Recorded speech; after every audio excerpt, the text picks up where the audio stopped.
อืมตั้งใจไว้อยู่นะคะเนาะดีใจมากจริงนะอาจารย์ไทยแลนด์พอเห็นแค่นั้นแหละน้ำตาซึมเลย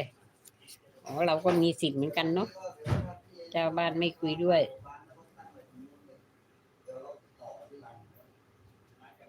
ใครเจ๊จิต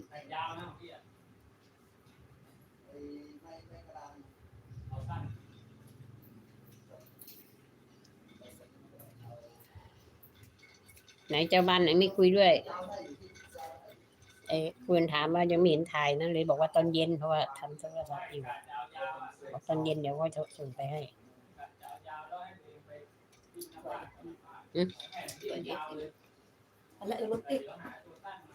เจ้าบ้านปลื้มเพลงนะจิตปลื้มจริงๆนะคะอาจารย์ไทยแลนด์แต่งเพลงมาให้เนี่ยเดี๋ยวหาทำนองปลื้มจริงๆนะคะเนาะรู้สึกว่าหัวใจเรามันพองโตขึ้นมาเลยจากจะสู้ได้แค่5 ปีนี่พลังจิตนี่สู้เพิ่มมาได้อีก10 ปีเลยนะคะเนาะ